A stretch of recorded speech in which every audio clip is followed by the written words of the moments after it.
वक्फ संशोधन बिल और मुस्लिम वोट को लेकर दिए गए ललन सिंह के बयान पर हंगामा जारी है।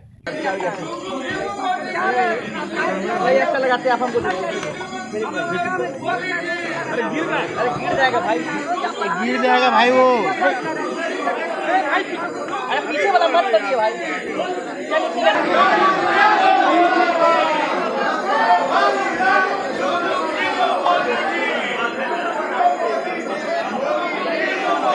बुधवार को जब बिहार विधानमंडल का सत्र शुरू हुआ तो उससे पहले कई विपक्षी सदस्यों ने हंगामा आराई की और मांग की कि नीतीश कुमार इस बात का स्पष्ट ऐलान करें कि वो वक्फ संशोधन बिल का समर्थन नहीं करते हैं।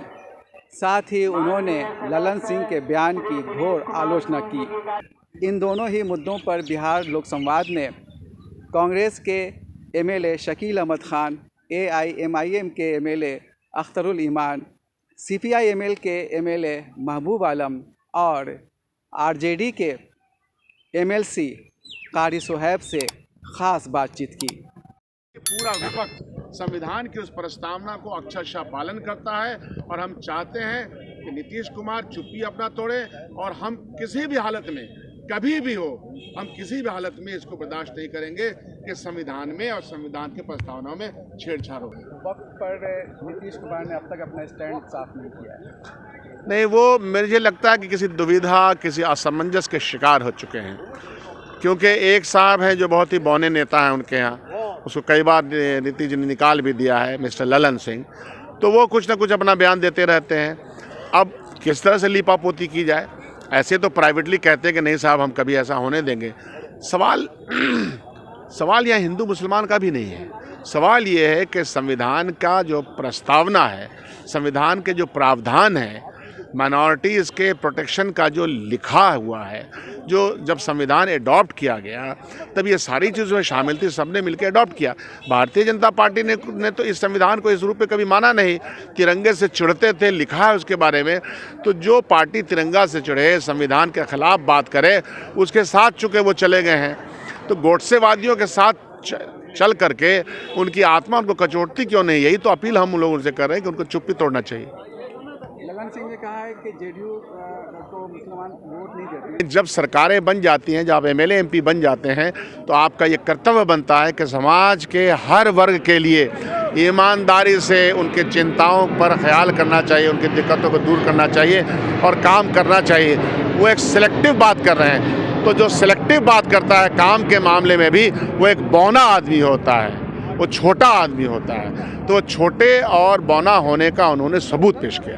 कांग्रेस आगे क्या करेगी वक्त के सिलसिले में? कांग्रेस हर रोज़ प्रतिदिन संविधान को बचाने के लिए, संविधान के प्रस्तावना को, संविधान के अनुच्छेदों को बचाने के लिए मेहनत करती है, करती रहेगी तादमे हयात तक। क्योंकि इस संविधान को इस रूप में लाने में आज़ादी से पहले से लेकर आज़ादी के बाद तक कांग्रेस पार्टी ने अपना एक रोल निभाया है। उस रोल को हम कैसे उसके साथ कॉम्प्रोमाइज़ कर सकते हैं? आपने देखा नहीं कि राहुल गांधी जी संविधान को लेकर के ही 10,000 किलोमीटर की यात्रा लेकर के चले, पद यात्रा की, गाड़ियों से यात्रा की, लोगों के साथ संवाद स्थापित किया, समाज के हर वर्गों से मिले। तो हमारे लिए तो हमारी वो आइडियोलॉजी है, हमारे लिए तो जीने मरने का सवाल है। जब संविधान ही नहीं बचेगा तो फिर क्या बचेगा? वक्फ संशोधन बिल जो है ये मुसलमानों के खिलाफ नफरत फैलाने की एक साजिश है।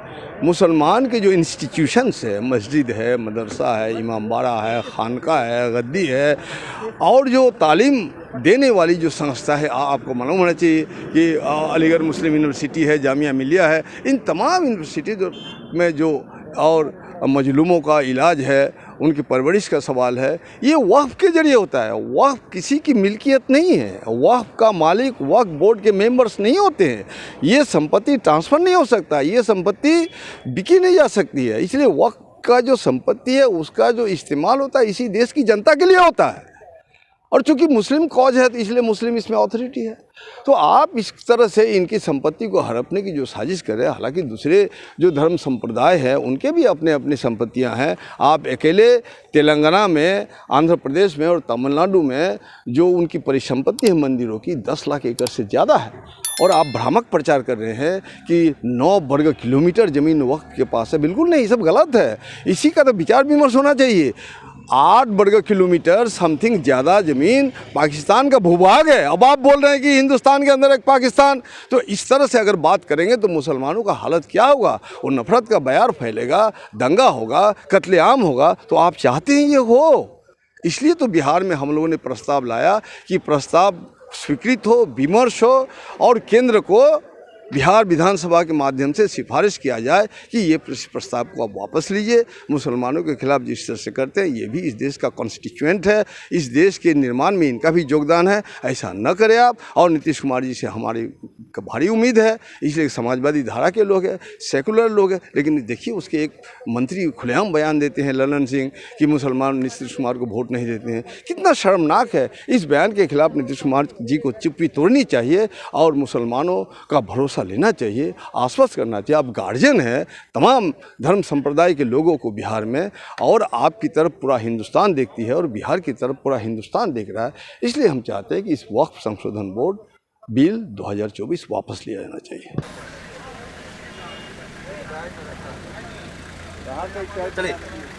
मौजूदा वक्त विपक्ष के लोगों ने कार्य स्थगन दिया कि साहब वक्फ बिल को रद्द कराने का प्रस्ताव यहाँ से जाए, और सरकार सुनने के लिए तैयार नहीं है, पढ़ने का भी मौका नहीं दिया। ये सरकार का तानाशाही का रवैया है। जहाँ दूसरा मामला है, मैंने बहुत ही मजबूती से इस मामले को उठाया है कि बिहार में उर्दू के साथ सरकार सौतेलापन का सलूक कर रही है और माइनॉरिटी के तमाम तर मसाइल की अनदेखी कर रही है। 12,000 उर्दू के शिक्षक 2013 से डंडे खा रहे हैं, आप उन्हें बहाल नहीं कर रहे हैं। 2300 ट्रांसलेटर्स की आपने वैकेंसी निकाली और आधे की बहाली भी, आधे का मामला भी आपसे ज़्यादा, उससे ज़्यादा का आपने रोक रखा है। दूसरी तरफ बिहार के 80,000 स्कूलों में उर्दू के शिक्षक नहीं हैं। तीसरी बात यह है कि आपने उर्दू सिलेबस में दिया है लेकिन रूटीन में आपने नहीं दिया, जिसकी वजह से क्लासेस उर्दू के नहीं हो पा रहे हैं। जो मुस्लिम टीचर्स थे उर्दू नोइंग, आप उनको बिला वजह उर्दू कोटे में भेज रहे हैं, जबकि वो जन सामान्य शिक्षक थे। साल में 2 बार आपको STET का एग्ज़ाम लेना था, एक ही बार आप ले सके हैं। और 2459 प्लस 1 कोटि के मदरसे का मसला है, और उसमें से कुछ लोगों को आपने तनख्वाह दी है, बेशतर उनके मामला पेंडिंग में पड़े हैं और जांच के नाम पर करोड़ रुपये का शोषण और दोहन हुआ है। मदरसा बोर्ड का चेयरमैन आपने नहीं दिया है, मदरसों में बहाली नहीं हो पा रही है, मदरसे में ताले लग गए हैं। तो चुन चुन कर ये तमाम तर मसाइल कहीं ना कहीं माइनॉरिटी से जुड़े हुए हैं और इस सब की अनदेखी कर रहे हैं। लॉ एंड ऑर्डर का मसला अच्छा नहीं है। आप कह रहे हैं कि बेटी पढ़ाओ बेटी बचाओ, बेटियां हमारी शिक्षिकाएं बन गई हैं और 300-400 किलोमीटर दूर पर उसने बहाल कर दिया है। उसके बच्चे कहीं हैं, उसका पति कहीं है, तो कम अज़ कम जो लोग दोनों शिक्षक हैं उनको निकटतम या फिर उनके घर के करीब में बहाल कीजिए। ये सारा प्रावधान होना चाहिए। सरकार इन मामले में कुछ भी नहीं है, सिर्फ थियोलॉजी कर रही है सरकार और कहीं ना कहीं से करप्शन को बढ़ावा दे रही है सरकार। वक्त को लेकर क्या लगता है कि नीतीश कुमार कितने सेकुलर हैं उसके इम्तिहान की घड़ी आ गई है।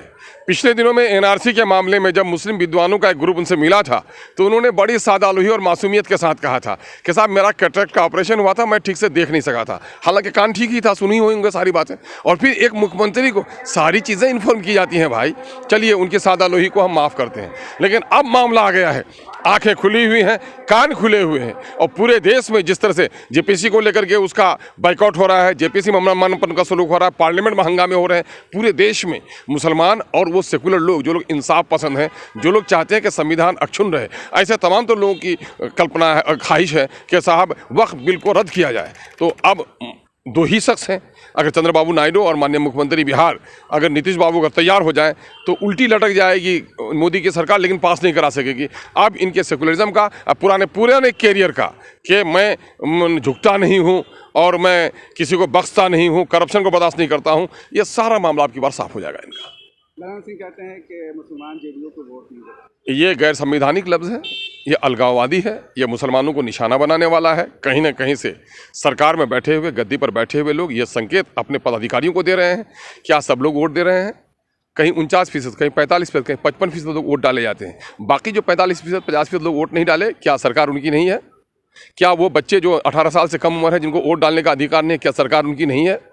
सरकारें बनती हैं वोट से भले ही, लेकिन सरकारें टैक्स से चलती हैं। टैक्स के पैसे सबके मिलते हैं, सबके लिए काम करना ज़रूरी है। लेकिन बिहार में जाति आधारित गणना की रिपोर्ट ने बता दिया है कि नीतीश जी चुन चुन कर मुसलमानों को नज़रअंदाज किया है और बिहार में मुसलमानों को 3,68,000 नौकरी की जगह पर 1,95,000 नौकरी उनकी बर्बाद कर दी है। इस बात का संकेत है, जो कुछ वो कहते हैं इसके माने यह सत्य है कि वो मुसलमानों के साथ अनदेखी कर रहे हैं।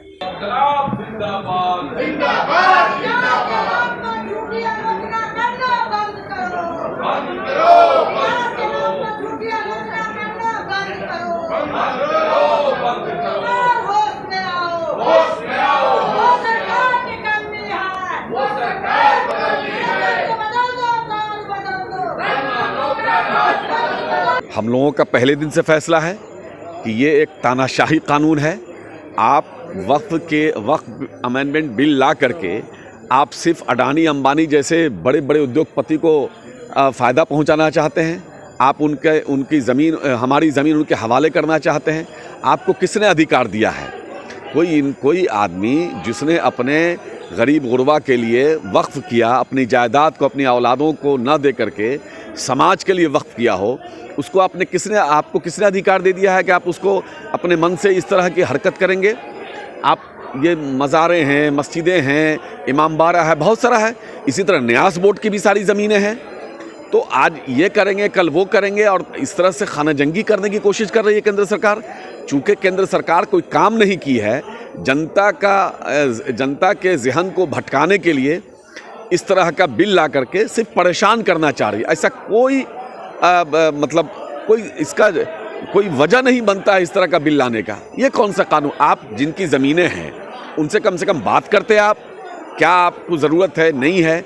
आप तानाशाही करोगे तो हम इसकी राष्ट्रीय जनता दल पहले दिन से, पूरी महागठबंधन पहले दिन से इसकी भरपूर मुखालफत करती है, करती रहेगी। इसको लागू नहीं होने देंगे। ललन सिंह ने कहा है कि मुसलमान जेडीयू को वोट नहीं देते।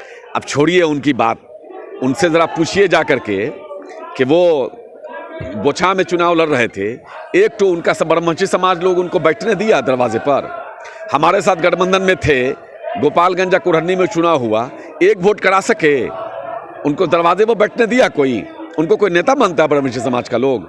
अपने खुद जीतने के लिए अनंत सिंह को बाहर निकलवाना पड़ा उनको, नीतीश जी का हाथ पर जो करके। पूरा ब्रह्मंशी समाज जानता है कि ब्रह्मंशी समाज की इज्जत आबरू को जाके गिरवी रख दिया उन्होंने। वो क्या बात करेंगे? कुछ भी बोल रहे हैं। और उनको ये सोचना चाहिए कि आखिर क्यों वोट नहीं देता है। क्या ये लोकतंत्र है? कल हमको वोट नहीं दे रहा, हम कह रहे वो नहीं दे रहा, वो नहीं दे रहा। अरे लोकतंत्र है, जिसको जो वोट दे। और जब सरकार होती है तो सबकी होती है। इस तरह की भाषा, सड़क छाप नेताओं की भाषा, ऐसी भाषा उनको नहीं बोलना चाहिए। वो सीनियर लीडर है, बड़े लीडर है, उनके रोम रोम से अहंकार टपकता है, ये सब जानता है। रेडियो अकेडमी उसने मुसलमानों के लिए बहुत काम किया है, लेकिन उर्दू अकेडमी 6 साल से यही काम किया है कि बिहार के गांव-गांव, गली मोहल्ले में आरएसएस बजरंग दल का शाखा खुलवा दिया है जेडीयू ने। यही काम किया है कि आज उर्दू को बर्बाद करके रख दिया, उर्दू डिपार्टमेंट बर्बाद हो गया। अभी देखिए ना, मदरसा बोर्ड का चेयरमैन नहीं है 8 महीने से। आपको उर्दू एकेडमी करीब 4-5-6 साल से वो है। और उर्दू टीईटी, अल्पसंख्यक आयोग ऐसे ही खाली पड़ा है। उर्दू टीईटी, बंगला उर्दू टीईटी वाले को मार मार के जो है क्या हाल कर दिया है। 8-10 साल से सड़क पे भटक रहा है लोग। चारों तरफ तानाशाही है, बर्बाद करके रख दिया। बहुत काम किया है। जैसा कि आपने देखा कि अलग अलग पार्टियों के नेताओं ने स्पष्ट मांग की है कि नीतीश कुमार साफ लफ्ज़ों में कहें कि वो वक्फ संशोधन बिल का समर्थन नहीं करते हैं। साथ ही ये भी मांग की गई कि अक़लियतों से संबंधित जो मुद्दे हैं, जो समस्याएं हैं, उनको जल्द से जल्द दूर किया जाए। अब देखना ये है कि नीतीश कुमार की रणनीति क्या होती है। बिहार लोक संवाद के लिए मैं सैयद जावेद हसन, बिहार विधानमंडल